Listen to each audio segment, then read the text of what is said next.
there's nothing like cracking that cellophane and pulling that record out. It just smells great.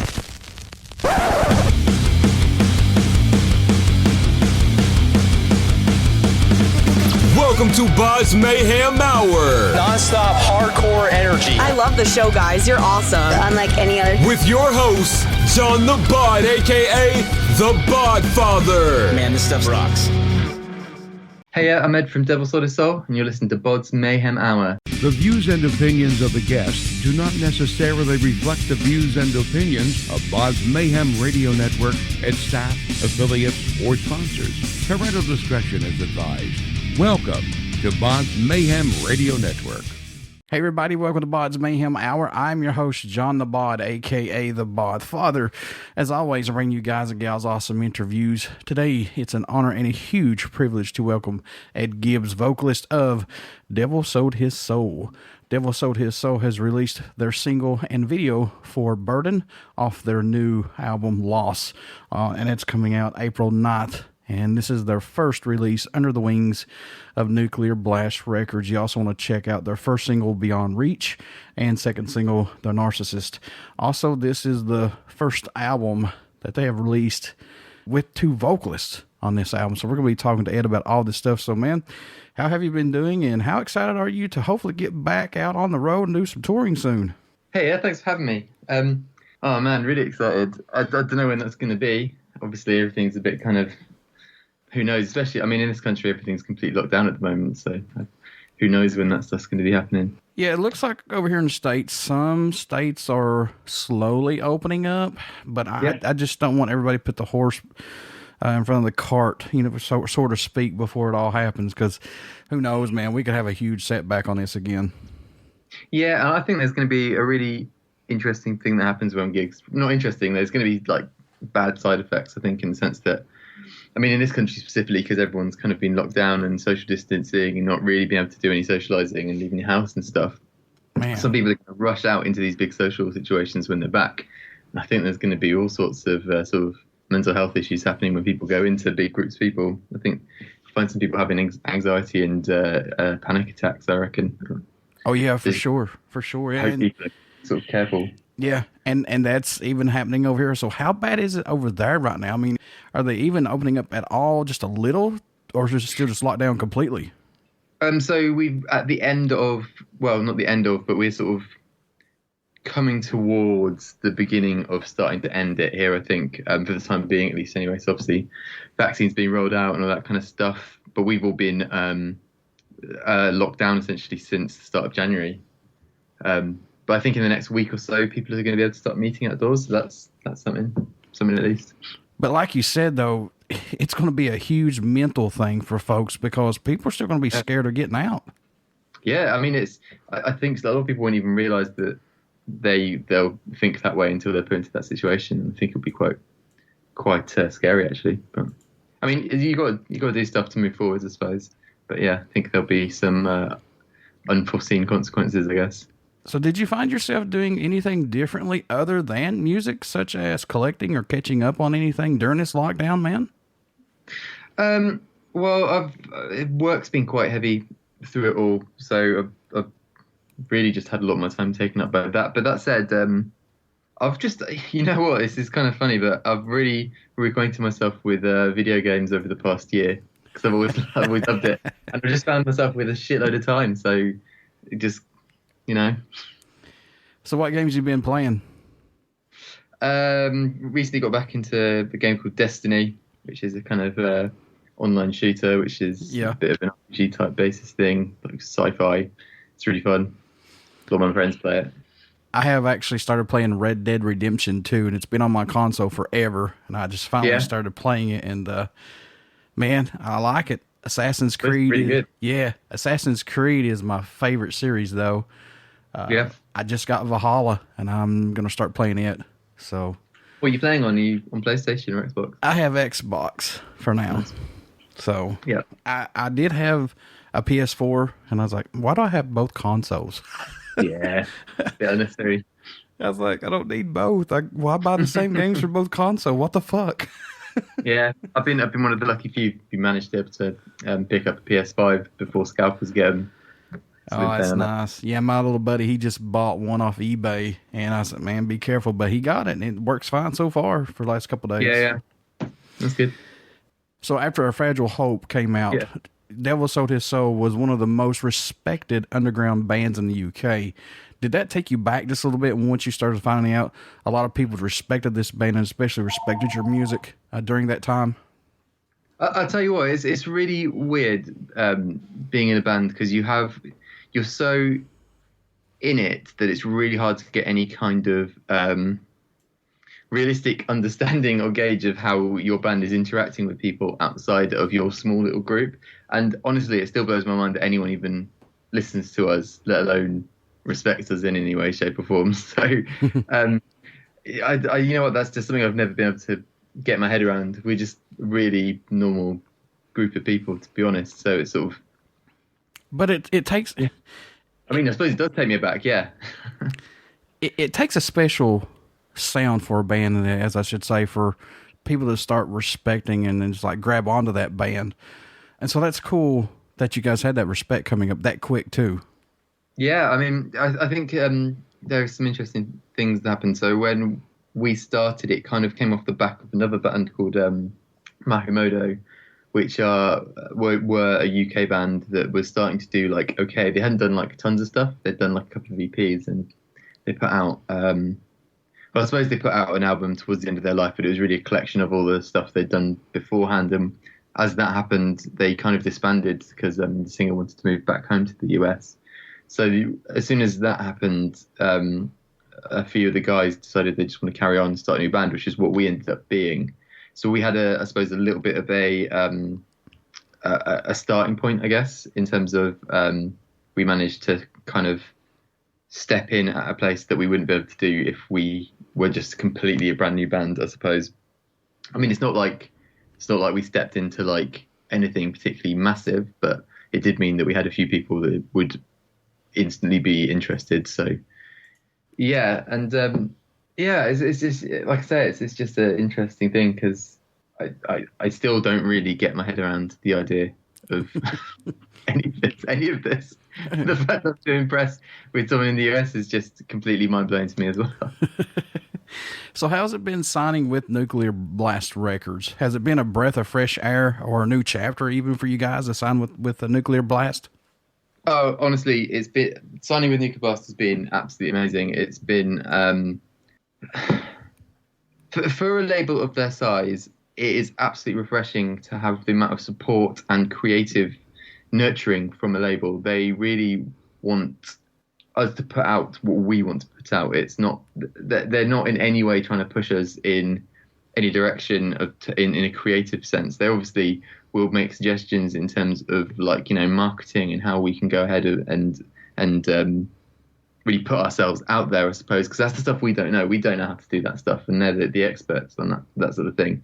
But they've just been amazing, and they have just always treated us with no sort of utmost respect, and it's genuinely a really, really nice label to be a part of. I mean, obviously their lineup and their history is just something else completely, and it's amazing. They could be horrible and still be fine because they're just obviously a really great label, but they're just amazing. They're so nice. Yeah, and they're a label who actually care about their artists, and they want to help each artist. It's not like, well, you know, this artist is better than this artist. They don't see that from what I see. It's like every artist is the same as the top to the bottom.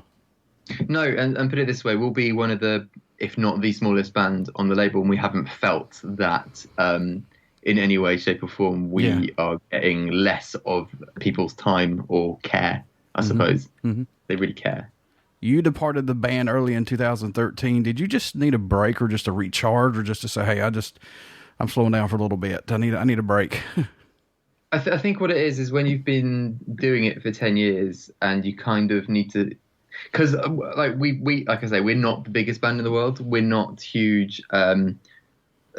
We make enough money as a band to keep the band rolling, but in terms of sort of take home pay and stuff, it was never really there. So after sort of 10 years, I really just really needed to figure out how to set myself up for the rest of my life, I suppose, figure out what I'm going to do financially more than anything. And that's really why I left the band in 2013, was I just needed to really start caring about my future, because I could have easily have carried on and then been spat out several years later and just not know what to do with myself. So, I mean, I was in my late 20s at that point anyway. Mm-hmm.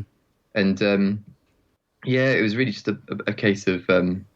And I think in retrospect, I was really quite jaded, I suppose, at that point. Being a band is really hard because you're always looking to sort of, it's always what's the next goal, and you're never really celebrating the goals that you've hit. And it becomes quite it stops being fun when it's like that. And I think I really hit a place in my head where I was really just, you're never happy because you've never hit the next thing, because it's always the next thing. And definitely having had that break and coming back and having my life sorted out in a way, I guess, it's just been none of the stress and all of the fun. It's because you get to treat it more as a hobby, I suppose, than your career. And in doing so, it's just suddenly frees your mind. It's like, oh, this can be fun. I can be creative and not have to like worry about whether or not this is going to pay the bills. Yeah. And I think that's true of everyone, because over that same sort of period, because you'll see that after Left, they put out an EP with Paul in 2014, I think it was. So that's quite a big gap between 2014 and 2021, I suppose. Oh, yeah, for sure.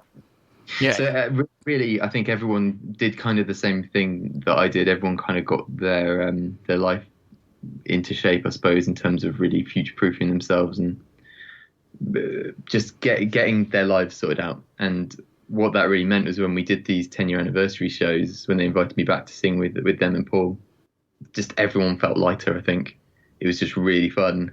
And it was just probably the most carefree thing we've ever done as a band. And I think it really reignited a flame under everyone to really want to carry on doing stuff. So off the back of that, we did a bunch of festivals and we went to Japan and stuff. And it just really got everyone in the same place. Everyone was really loving it again. And just somewhere during that, we started talking about doing an album, and then just kicked off, I suppose. I mean, it's taken us 3 years to pull this album together from sort of conception through to actually release day, which is quite a long time, I guess. But because of our situation in that everyone has jobs and careers outside of the band, it really means that we can take the time we want to make the record, rather than have to feel like we are tied to any kind of album, like traditional album cycles, I suppose.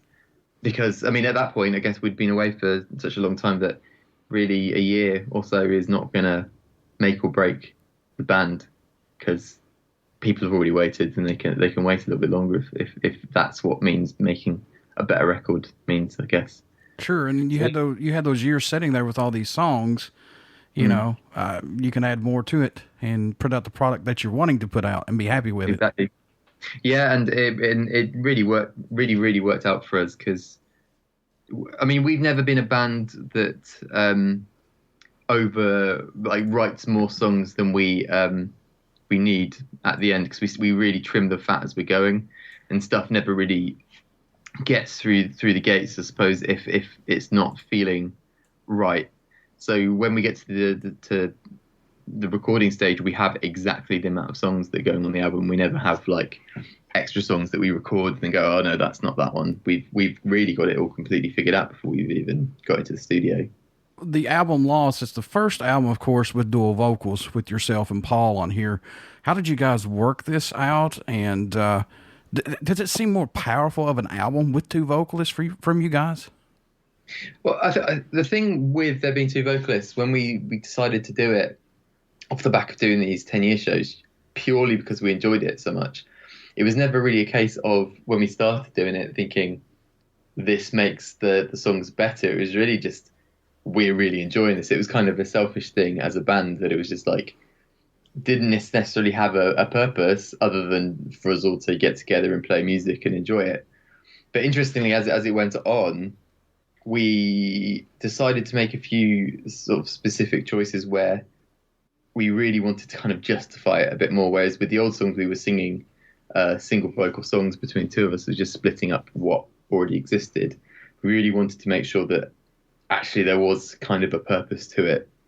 And one of the things that we decided to do was that if there was ever going to be two parts sung at once, like no one would ever do their own harmonies.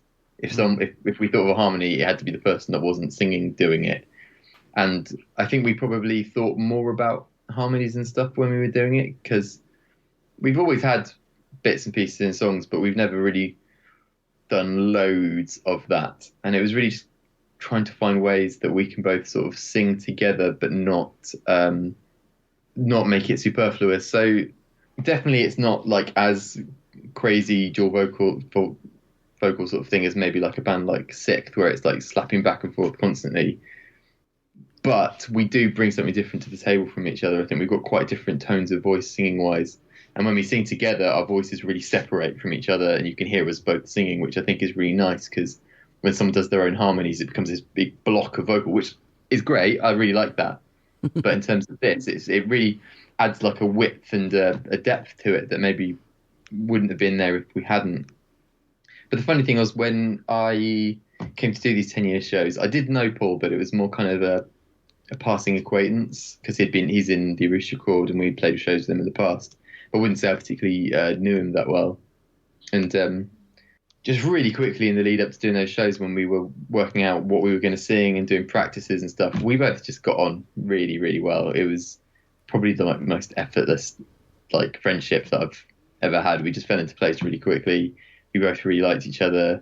Neither of us are particularly, in terms of being singers, neither of us are really big limelight guys. So we were quite happy. Instead of thinking of it as treading on each other's toes, both of us saw it as sharing the burden more than anything else. Sure. Yeah.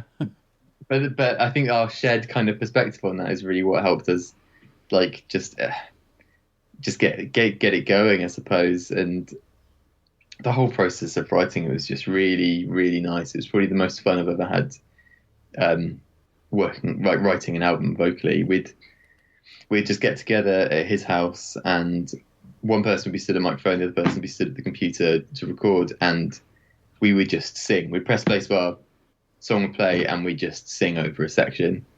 And we tried to be as sort of naturalistic as that. We tried to be as less premeditated as we could.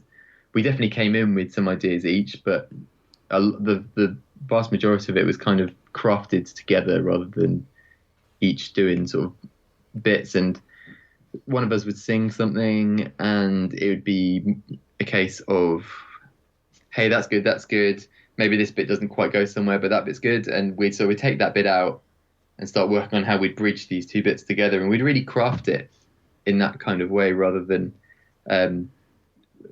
thinking we had to know exactly what it was doing straight away. Because there'd be bits where because as vocalists, you're quite hard on yourself. And I think there's a tendency to sort of try an idea and just go, no, that doesn't work, throw it in the bin.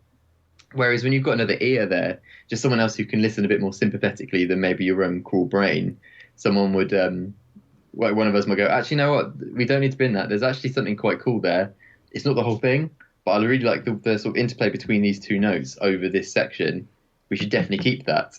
And between the two of us, we definitely came up with stuff that would not have happened if it wasn't the two of us working on it. There's parts that Paul's written that I'm singing. There's parts that I've written that Paul's singing, and it's really kind of, it's not a simple case of we just wrote our own parts. It was really a proper sort of collaboration, which is the first time I've ever done that, and it was really nice. Beyond Reach is the band's first single off the new album. Was this song hands down going to be the first single, or was there another song that could have been the first single off the album? Oh, not at all. This is something that just the three singles in general was really up for debate for a very long time, because it really felt like all of the songs, maybe bar a couple, which you'd have to just nix off because of song length more than anything, but it really felt like everything could have been used as a single in some way, shape or form. Mm-hmm. And because of that, it really, everyone was like, oh no, I think this one will be good. Oh no, I think this one will be good. And then we talked to maybe our friends or our partners, and they'd all have different ideas. And I think we all just we really don't know what songs we should put forwards. The only one which we were all pretty much in agreement with was putting Burdened out at some point. And I think that's just because it's kind of, I suppose it's what people might expect us to do, but it's got a few new bits and pieces, but it's kind of what people, our previous fans, like our fans will really like about us. And it's kind of the epitome of what people want to hear from us, I think. So that was always a bit of a no-brainer for us. But yeah, when we signed to Nuclear Blast, our friend Barley, who's our A&R guy, he just said, this song, and it kind of made it really easy for us because it was just like, cool, decision made. Any track? Like, Go ahead. Forced us in any way. It was just a case of it was just nice. It made it easy. Any tracks standing out more to you than any right now on the album? I know it must change every time that you listen to it, and plus these are your guys' baby songs. But I mean, yeah, are there any for you specifically, possibly? I really love Witness Marks. I think that's the second track. I think people, like especially our existing fans, will really dig that song because I just really love the chorus in that song. I think it's just great. All right, Ed, was there a song that you guys were working on that totally ended up sounding different or took a 360-degree turn, possibly, when it was brought to the recording studio? No. One of the ways we've always written is that stuff gets cemented, especially music-wise, at least, anyway. It's always pretty, like, structure-wise, arrangement-wise, it's pretty much, like, 99% there. It's really the flourishes that get added in the studio.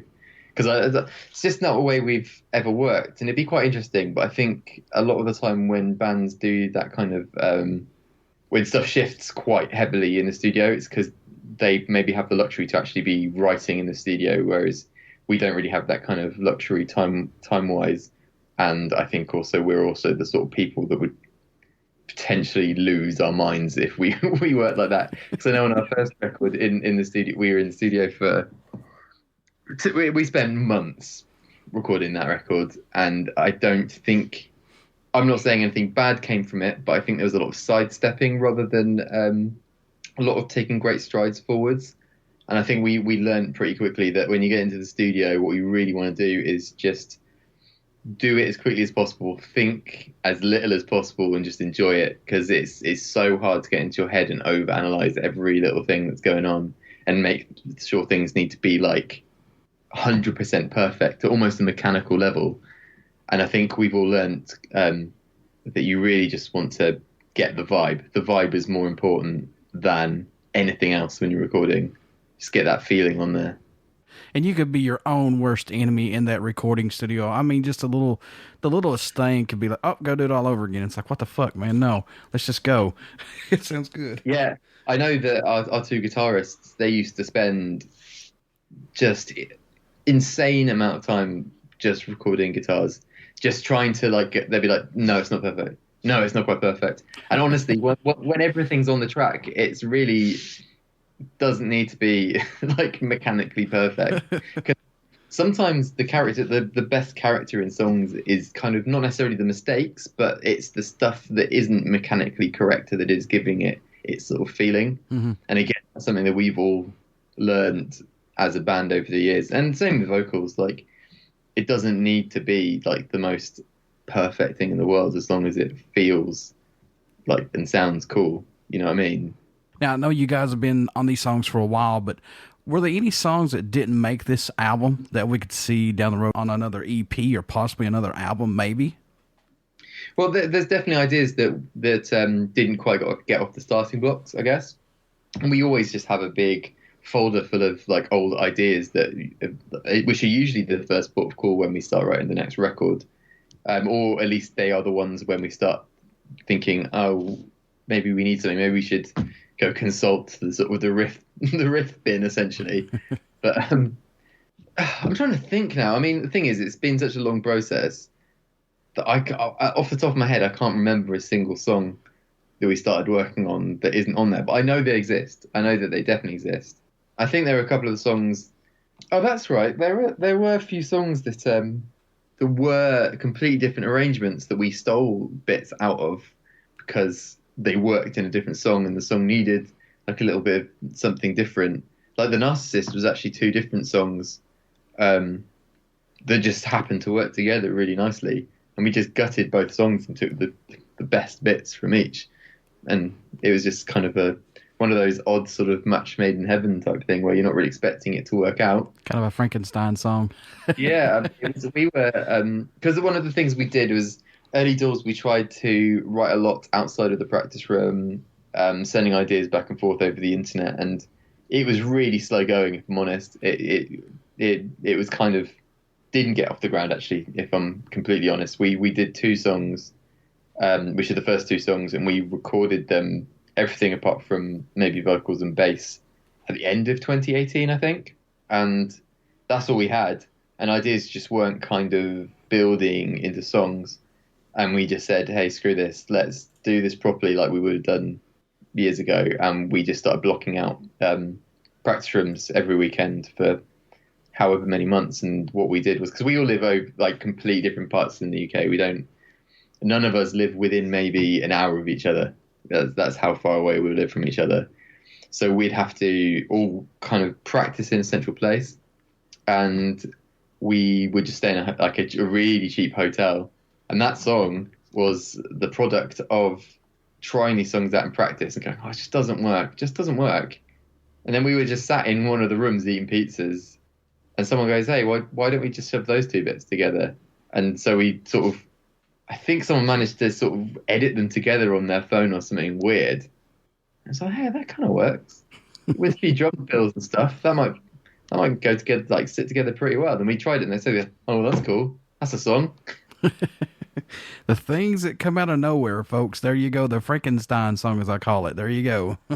Yeah, and I think sometimes it's that kind of non-premeditated thing that really makes something work well, I think. Like, again, it's almost the lack of too much thought. If you start overthinking stuff, Sure. you become less productive. This album was recorded, engineered, and mixed by guitarist Jonny Renshaw. Let's talk about working with Jonny as a producer versus guitarist. What do you like best? Did he get something out of you guys maybe that somebody else might have not gotten out of y'all, maybe?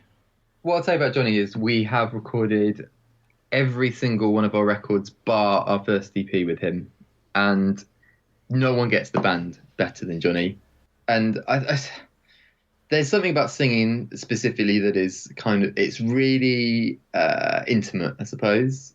And having someone that you're comfortable with when you're doing that is kind of the best thing you can have, I think.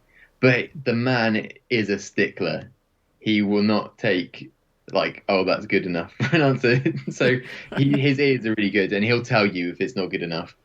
And I think if we weren't as good of friends, sometimes I might have wanted to punch him in the face. But I mean, he's amazing. He's just technically insane. His brain works in ways that I just don't even understand. And his mixing ability is amazing. And the thing that I really love about his mixes are that he's just developed with us as a band. And I think this last record that we've just done is the best sounding thing he's ever done. And I absolutely love it. I couldn't be more happy with how we sound as a band. And it's like I say, he just gets the band better than any other mixer or producer could ever get. So I know in the early days we were sort of trying to be pushed with different people. And certainly we've been pushed with different mixers in the past. We've just never been happy. Never been happy with it apart from when Jonny's done it. So it just makes sense and everyone's really comfortable and he's genuinely very good. Do you see this band musically still growing or being challenged since you've came back into the band? What is it specifically that you like about the growth of this band possibly? I think we have got much better through the years at knowing what sort of songs that we want on a record, or knowing where, once we've started writing a record, understanding where maybe it's lacking, where maybe it hasn't got a song which does this kind of thing or has this kind of mood. Because the thing that we've always sort of strived for is getting that kind of diverse adventure sort of through the record. Rather than it just being a bit more of a homogenous thing, you kind of want it to take you places. And you really want to sequence your album in a way that you really get these big peaks and troughs and pace changes throughout the record. And I always think the best thing you can do as a band, I mean, your first record is the one where you're finding your sound. And that's the one where your album, probably, a lot of bands will do this, your album sounds a lot more kind of, there's one sort of specific mood through it. And that for us, that was A Fragile Hope. And that album is sort of, it's very dark throughout. Whereas I think, certainly from Blessed and Cursed onwards, we were very much looking in how we can partner up the sort of the classic dynamic of light and dark, I guess, and sort of heavy and light, and just trying to make it a bit more of a roller coaster, I suppose, and take you on a journey throughout the record. And to do that, I feel like the best way to do that is to really be a bit more dynamic with not just your paces and stuff, but really with the moods in which you're creating songs with. And I think the thing that I'd really excited about if or when we start writing more music is just trying to find some new avenues to explore. What do you hope everyone takes away, or a message you hope they hear while listening to any of Devil Sold His Soul music in general, Ed? What do you hope they get from it, man? I just hope people really not even necessarily relate to it, but I just hope it does something for them on an emotional level. Because for me, music is all about elevating emotions in some way, and specifically sort of a cathartic thing where it helps you get stuff off your chest, or just helps really lift the mood that you're feeling, whether that be a good or a bad mood. And for me, being in a metal band and a heavy band is really about just getting shit off your chest. It's pure catharsis. And especially being like a screaming vocalist, that's all that it's about for me. And I don't really understand it as well if that's not what it's about. So what I really hope is that people just find our music cathartic in some way and makes them feel better after they've listened to it. Regardless if it's your music or anybody else's music, whatever person out there likes or is interested in or is drawn to, it's therapy for folks. It's the best drug you could have, man. I mean, it's not just that, it's everything, all music. Yeah, it's like you said, it's songs could speak for you when you can't speak for yourself. It'll do the job for you. Yeah, absolutely. And finding those songs that really, if they can really sort of mirror your mood, sometimes they can really help you get through stuff. I think. Sir. Yes, sir. Yes, sir. Sometimes we don't know how much we need music in a time that we need it. We don't realize it. Absolutely. What made you want to become a musician, Ed? What was that spark for you, man, that said, yeah, I want to try this?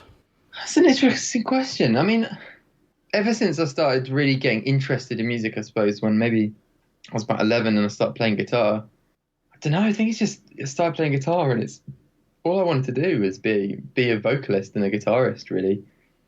And I suppose it's just one of those sort of teenage things, I guess. Like, everyone who gets into music wants to do it. And I suppose really what it's all about is finding people to do music with. I've always been in bands since I must have been about 13, I think. And the original bassist in Devil was one of my schoolmates who was in my first band. Like, we went through a lot together. It was really cool. And yeah, I think it's just being a musician just kind of calls to you from an early age, I guess. Like, you either, I mean, not everyone would learn an instrument, I guess, but a lot of people would be singing as well. And I think it just finds you early. You just get that feeling for it, that you want to be making music, whether you realize whether or not you want to be actually like writing songs and stuff. It really just gets you early, I think. And to have people say that your music specifically, that you spent your time and effort in, arguing with your bandmates and putting that time in, to have them say, hey, your song affected me, that's every bit of your time spent well right there, man. That's worth everything for it. Absolutely. And we get messages quite a lot to sort of the band account, and all of us separately get sort of messages from people here and there. And it's absolutely mind-blowing. And it's utterly humbling that people have really connected to our songs on such an emotional level. And you couldn't ask for more. That's all you ever really want, isn't it, as a musician? I know when you were younger, you had a lot of music surrounding you. I know you did, because I did. Everybody has. But did you have a go-to album specifically, or a song when you were younger that affected you as far as giving you inspiration, or just let you overcome obstacles, or just, let you escape for a couple of hours, or possibly? Did you have that go-to album possibly, or song? I'm just trying to think that there was definitely a moment when I was maybe around a time when I think I was about 14 or 15. Music started to really a few bands just came out and it just blew my mind as to what heavy music could be. Because before then, sort of being a teenager coming up through music and metal in sort of the very early 2000s, sort of late 90s, it was kind of really theatrical kind of new metal stuff that come in after all the sort of the traditional metal stuff through sort of 80s and the 90s. And it was all very straightforward, very simple, very sort of theatrical, a bit silly, I guess. And then I started hearing bands like sort of more hardcore oriented bands, I guess. Like I remember hearing a band called The Hope Conspiracy, and first time I heard Glassjaw, it blew my mind. It was like, oh, you can be like doing this stuff and really emotionally engaged in like screaming and stuff. Because beforehand, this isn't a diss on nu metal at all, but it wasn't a very emotional genre. It was very kind of like I say, it's kind of theatrical and a bit more staged, I suppose. Whereas like hearing these bands appearing and hearing them just screaming their hearts out, like Poison the Well and stuff, just singing about their lives, and it just sounding like they really meant it. And I was like, oh my God, this like just absolutely sings at me like instantly. And it was really that kind of earnestness in the music, I suppose, that really, really got me. Folks, you want to get out and pick up Devil Sold His Soul new album called Lost, and that's going to be out April 9th via Nuclear Blast Records. Please check out their singles as well. Ed, how can folks stay in touch with you guys and buy some merchandise? Tour dates when this gets back to normal, hopefully soon rather than later. And this new album, how can they do that, sir? If you check us out on Instagram and Facebook and Twitter, whichever of those sort of social medias that you subscribe to, we're on all of those. And before I let you go, would you care to do a promo for my show? Yes. Hey, I'm Ed from Devil Sold His Soul, and you're listening to BODS Mayhem Hour. Everybody stick around. We got some great stuff coming up, and you only hear these interviews right here on BODS Mayhem Hour and BODS Mayhem Hour Podcast. Please get out and check out our Facebook page. It has our podcast link and our YouTube link. Please subscribe to our YouTube link because we got giveaways at every tier that we hit. And we got some great stuff to give away. Also, check out Devil Sold His Soul. Pick up their new album, Lost, on April 9th via Nuclear Blast Records. Check out their singles. Please give this band a chance. You will not be disappointed. Ed, my man, I wish you guys nothing but the best of luck. Thank you so much. Thanks for your time.